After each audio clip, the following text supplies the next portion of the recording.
Hello friends, मैं हूं आमिर और आप देख रहे हैं हमारा YouTube channel easy to learn. मैं पढ़ा रहा हूं आपको रेशियो एंड प्रोपोर्शन।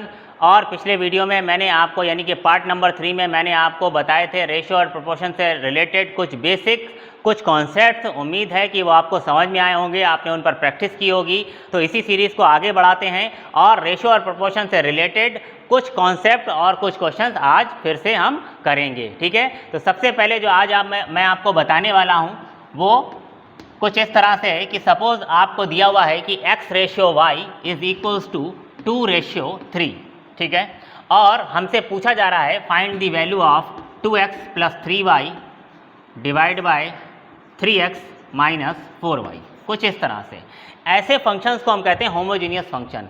अगर आपको x और y का रेशियो गिवन है और फिर आपके पास कोई होमोजीनियस फंक्शन है, होमोजीनियस फंक्शन मतलब जिसमें डिग्री यानी कि पावर जो है यानी कि उनकी घात जो है वो सेम है। ज़रूरी नहीं कि फंक्शन ऐसा हो, मैं ये भी कह सकता था कि x square plus y square divide by 2x square minus 3y square, इसकी वैल्यू बताइए। तो ये भी कैसा फंक्शन है? होमोजीनियस फंक्शन है। इसमें अगर हम देखें तो यहाँ पर भी डिग्री सेम है और यहाँ पर भी डिग्री सेम है। डिग्री से मतलब घातों को मैं बोल रहा हूँ। हाँ, घातें जो हैं वो कैसी हैं? समान है। तो अगर पावर्स यानी कि घातें जो हैं वो समान हैं तो ऐसे फंक्शंस को हम क्या कहते हैं? होमोजीनियस फंक्शन कहते हैं। तो अगर आपको x और y का रेशियो गिवन है और ऐसा कोई भी होमोजीनियस फंक्शन दिया हुआ है और उसकी वैल्यू पूछी जाए तो आपको x और y का जो रेशियो दिया हुआ है उसको डायरेक्ट x और y की जगह पर यानी एज ए वैल्यू जो है वो पुट कर देना है। फिर से सुन लीजिए, जो x और y का रेशियो दिया हुआ है वही उठा करके x और y की जगह पर डायरेक्टली आप पुट कर देंगे, रख देंगे और इसकी वैल्यू को कैलकुलेट कर लेंगे। फॉर एग्जांपल जैसे कि अगर मैं इसकी वैल्यू निकालने को बोल रहा हूं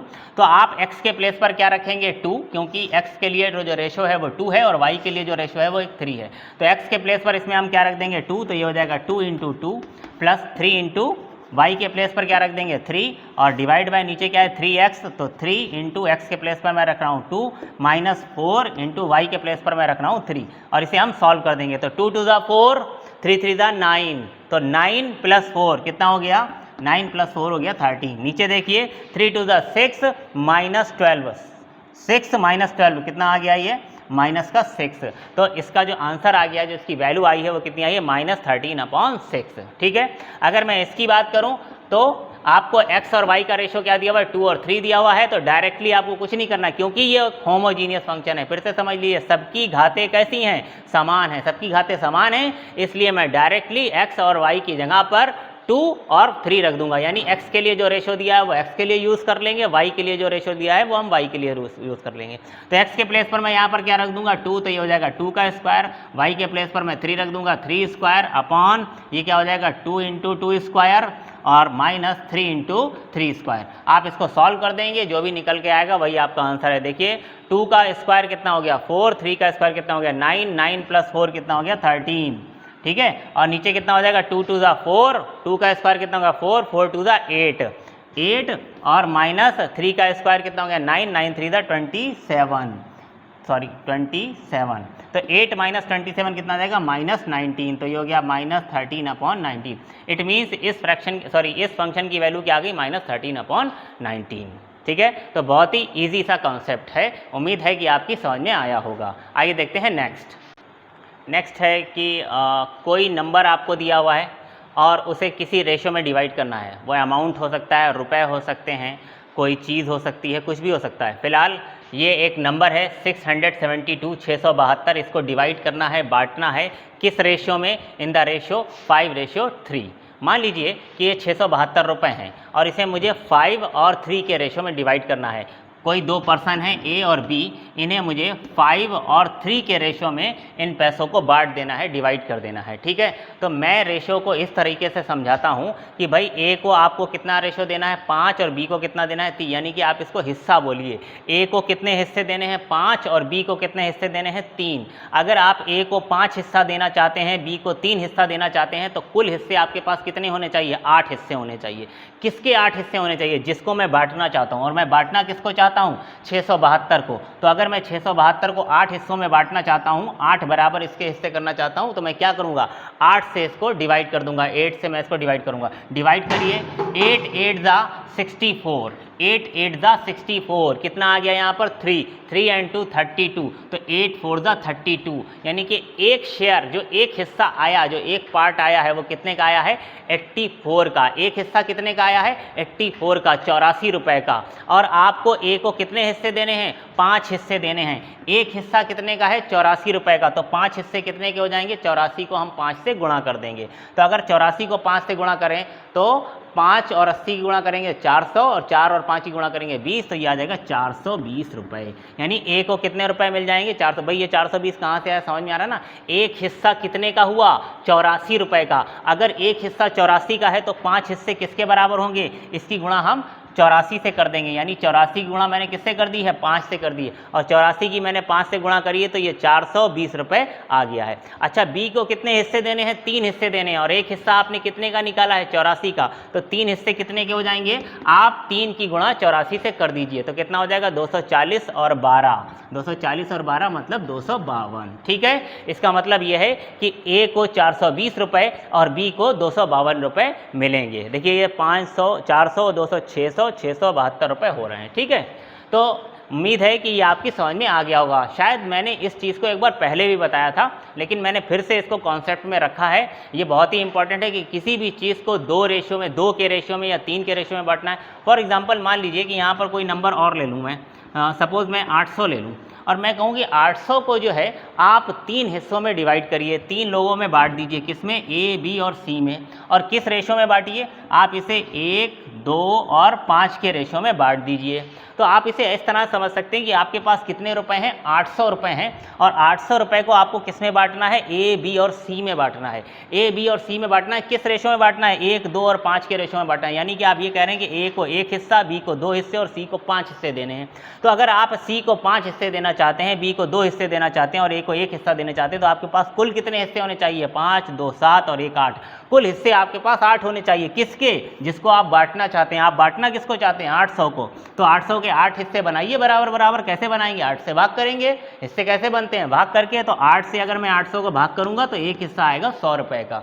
अगर एक हिस्सा 100 रुपए का आया है तो आप ए को कितने हिस्से दे रहे हैं, एक ही हिस्सा तो दे रहे हैं। तो एक हिस्सा क्या मतलब, ए को कितने मिल गए, 100 रुपए। और बी को आप कितने हिस्से दे रहे हैं, 2 हिस्से दे रहे हैं। तो एक हिस्सा अगर 100 का है तो 2 हिस्से कितने के हो गए, 200 के, यानी कि बी को मिल गए 200 रुपए। और सी को आप कितने हिस्से दे रहे हैं, 5 हिस्से दे रहे हैं। एक हिस्सा है 100 का, तो 5 हिस्से हो गए 500 के, यानी कि सी को मिल गए 500 रुपए। उम्मीद है कि ये आपकी समझ में आया होगा। आइए देखते हैं नेक्स्ट जो कॉन्सेप्ट है वो कुछ इस तरह से है कि सपोज़ आपको कुछ इस तरह से दिया होता है। ऐसे बहुत सारे क्वेश्चंस आप देखेंगे रेशियो एंड प्रोपोर्शन में, जब आपको इस तरह से कोई दिया होगा, जैसे कि इस क्वेश्चन में दिया है कि 2a = 3b = 4c, और आपसे पूछा जाता है a, b और c का रेशो। तो ये भी बहुत ही आसान है। इसका वैसे जेन्युइन तरीका तो ये है कि आप 2, 3 और 4 का एलसीएम लीजिए और उस एलसीएम से इन सभी को डिवाइड कर दीजिए और फिर सॉल्व करके आपको रेशो मिल जाएगा। तो मैं उस तरीके से भी कर सकता हूँ, लेकिन जो आसान तरीका है वो ये है। देखिए, मुझे जो सबसे आसान लगता है कि सबसे पहले देखिए आपको किसका रेशो चाहिए, ए रेशो बी रेशो सी चाहिए। ठीक है, तो इसको करने के 2 तरीके हो सकते हैं, क्योंकि हमारे पास नीचे क्वेश्चंस में देखिए ऑप्शंस होते हैं। तो अगर मैं इस क्वेश्चन को करता तो मैं नीचे ऑप्शन देखता और मैं ये कहता, देखिए a के साथ अगर मैं 2a = 3b है तो मैं जब a/b निकालूंगा तो वो कितना आएगा, 3/2 आएगा। मैं इसको छोड़ रहा हूँ, अभी इसको छोड़ दीजिए। मैं क्या कह रहा हूँ कि 2a किसके इक्वल है, 3b के इक्वल है। तो मैं कहूँगा a/b कितना हो जाएगा, 3/2। यानी कि मैं ये कह रहा हूँ कि a और b का रेशो कितना है, 3:2 है। तो मैं नीचे ऑप्शन में जाऊँगा और देखूंगा कि किस ऑप्शन में a और b की जगह पर 3 और 2 का रेशो है। 3 और 2 रेशो जिसमें मुझे मिलेगा वही मेरा सही आंसर है। मैं c को छूऊंगा भी नहीं। ठीक है, लेकिन अगर आप वाकई a, b, c का रेशो जानना ही चाहते हैं, क्वेश्चन लगा रहे हैं और उसमें आपको ए बी सी का रेशो चाहिए हो गया, पूरा तीनों ही चाहिए हैं, तो मैं क्या करूंगा, ए बी सी का रेशो निकालने का क्या तरीका है। देखिए, ए का रेशो निकालने के लिए आप क्या करें, 3 और 4 की मल्टीप्लाई कर दीजिए, ए को छुपा दीजिए, 3 और 4 की मल्टीप्लाई कीजिए, 3 4 12 लिख लीजिए। भाई ए का रेशो लिखने के लिए किसको छुपाना है, ए को छुपाना है। बी का रेशो लिखने के लिए बी को छुपा दीजिए, मल्टीप्लाई कर दीजिए, 2 4 8। ठीक है, और C का रेशो लिखने के लिए आप C को छुपा दीजिए तो मल्टीप्लाई इसकी हो जाएगी 2 3 6। आ गई बात समझ में। तो ये ए बी सी का रेशो आ गया है, लेकिन ये सिंपलेस्ट फॉर्म में नहीं है। देखिए क्या किसी नंबर से इसको हम कैंसिल आउट कर सकते हैं, डिवाइड कर सकते हैं। तो मैं देख रहा हूँ कि भाई इसको मैं 2 से डिवाइड कर सकता हूँ, तो कर दीजिए।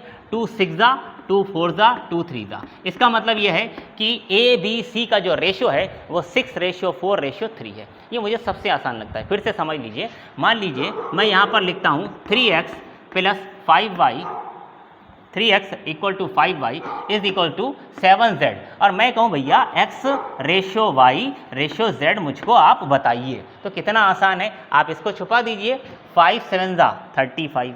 ये किसके लिए हो गया? x के लिए, क्योंकि मैंने देखिए x को छुपाया तो x के लिए आ गया। जब मैं y के लिए लूँगा तो y को छुपा दूंगा, 7 3 जा 21, ये y का हो गया। और z के लिए मैं 5 3 जा 15 कर दूंगा। ठीक, तो एक्स वाई जेड का जो रेशो है वो 35, 21 और 15 है। लेकिन ये ध्यान से देख लीजिए, कहीं ये ऐसा तो नहीं है कि ये किसी नंबर से अभी जो है वो डिवाइड हो सकता है। तो मैं जानता हूँ कि 21 और 15 3 से हो सकते हैं। क्या 35 3 से हो जाएगा? नहीं होगा। इट मीन्स ये 3 से डिवाइड नहीं होगा। ठीक, तो किसी और नंबर से हो सकता है, किसी भी नंबर से डिवाइड नहीं हो रहा। It means x y z का जो रेशो है वो 35, 21 और 15 है। ठीक, और फिर जो मैंने पहला मेथड बताया था उस पर भी ध्यान दीजिए। अगर आपके पास सिर्फ यही पूछा गया है तो इतना भी निकालने की ज़रूरत नहीं है। मैं तो ये कहता हूँ कि x और y का रेशो जो है वो 5:3 है। तो जिस ऑप्शन में भी 5:3 मिलेगा या उसका कोई मल्टीपल मिलेगा वही मेरा आंसर होगा। ठीक है, तो ये एक तरीका है। अगर इसी में से एक और आता है कि अगर जैसे कि मान लीजिए आपसे कहा जाए कि a/, या मैं इसी चीज़ को फिर से बताता हूँ। ये तो अभी मैंने यहाँ पर लिखा था 2a = 3b = 4c, शायद यही दिया था, कुछ और था होगा।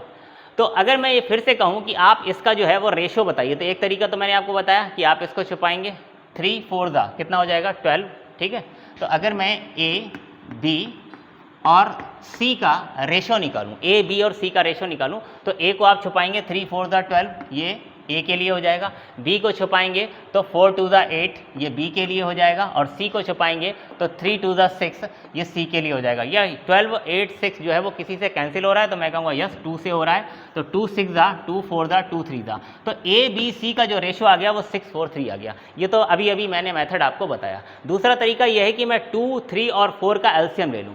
तो 2 3 और 4 का एलसीएम, 2 3 और 4 का एलसीएम क्या आ जाएगा? 12 आ जाएगा। क्या भाई एलसीएम का मतलब क्या होता है? वैसे तो मैं इस पर एक अलग से लेक्चर, अलग से वीडियो इस पर शूट करूँगा, एलसीएम का पूरा चैप्टर आपको पढ़ाऊँगा। लेकिन आपने शायद एलसीएम पढ़ा हो या जानते हो। अगर नहीं भी जानते हैं तो आप ऐसे समझ लीजिए, एलसीएम से मतलब ऐसा छोटे से छोटा नंबर जो इन तीनों से डिवाइड हो जाए, इन तीनों नंबर से डिवाइड हो जाए। ठीक है, तो मेरे समझ में आ रहा है कि 12 एक ऐसा नंबर है जो 2 3 और 4 तीनों से डिवाइड हो सकता है। तो आप इन 2 3 और 4 का एलसीएम ले लीजिए। तो इसका एलसीएम जो है वो क्या है? 12 है। तो आप 12 से सबको डिवाइड कर दीजिए, मतलब 2a divide by 12, 3b divide by 12 और 4c डिवाइड बाय 12। ठीक है, और कैंसिल कर दीजिए तो ये आ जाएगा 2/6, ये 3/4 और ये 4 3 जा 12। तो a/ कितना आ गया है? 6 आया है, b/ कितना आ गया है? 4 आ गया है, और c/3 आ गया है। ठीक है, याद रखिए जो अपॉन में नंबर आ जाते हैं ये डायरेक्ट रेशो होते हैं। a/6 जो है वो b/4 के इक्वल है, और b/4 जो है वो c/3 के इक्वल है। तो 6 4 और 3 जो है वो a b c का रेशो होगा। याद रखिए जो अपॉन में ये जो नंबर्स लिखे हुए हैं यही रेशो होते हैं। यही मैं नेक्स्ट बताने वाला था कि कभी भी अगर आपके पास ऐसा आता है कि x/2, y/5 और z/6, और कोई आपसे कहे कि भाई x, y और z का रेशो बताइए, तो आप कहेंगे ये जो नीचे नंबर लिखे हैं यही इनका रेशो है। यानी x, y और z का रेशो यहाँ पर क्या है? 2:5:6। अच्छा, अगर आप इसे समझना चाहते हैं तो आप इसके साइड में यहाँ पर इक्वल k रख लीजिए। भाई ये तीनों आपस में इक्वल हैं, और ये तीनों किसके इक्वल हैं? ये तीनों k के इक्वल हैं। तो अगर मैं ये कहूँ कि a/6 k के इक्वल है, तो a किसके इक्वल आया? देखिए 6k के इक्वल आया। और b/4 को इक्वल टू मैं k लूँ तो b की वैल्यू कितनी आएगी? 4k आएगी। और c/3 इक्वल टू k लूँ तो c की वैल्यू क्या आएगी? 3k आएगी। तो अब आप बताइए कि a b c का रेशो जो है वो कितना आया है? यहाँ से साफ पता चल रहा है a = 6k, b = 4k और c = 3k। यानी a b c का जो रेशो है वो 6:4:3 है। ठीक है, तो उम्मीद है कि ये जो चीज़ें आप लोगों को समझाई गई, बताई गई, पढ़ाई गई वो आपको अच्छे से समझ में आई होंगी। इन चीज़ों पर आप इन जो भी कॉन्सेप्ट मैंने बताए हैं, देखिए मैंने तो एक एक दो दो एग्जाम्पल लेकर के बात को ख़त्म कर दिया अपनी। मुझे एग्ज़ाम क्वालिफाई नहीं करना है, ठीक है, एग्ज़ाम क्वालिफाई आपको करना है तो प्रैक्टिस भी आपको करनी होगी। कितनी प्रैक्टिस करनी होगी? उतनी जितनी कि किसी और ने ना की हो, क्योंकि आपको चाहिए है एक सीट और उस एक सीट के लिए आपको अपनी जान लड़ा देनी होगी। लेकिन जान लड़ाने का क्या मतलब है भाई? छत से थोड़ी कूद जाएंगे। जान लड़ाने का मतलब है कि आपको बहुत सारे क्वेश्चन करने हैं। बहुत सारे क्वेश्चन करने की ज़रूरत हमको क्यों होती है? क्योंकि हम चाहते हैं कि हमारा क्वेश्चन एक बार में हो, सटीक हो और कम से कम टाइम में हो। तो कम से कम टाइम में करने के लिए आपको क्या करना होगा? इन सारे एग्जाम्पल्स पर बहुत ज़्यादा प्रैक्टिस करनी होगी, बार बार अपने आप से क्वेश्चंस बनाने होंगे, करने होंगे।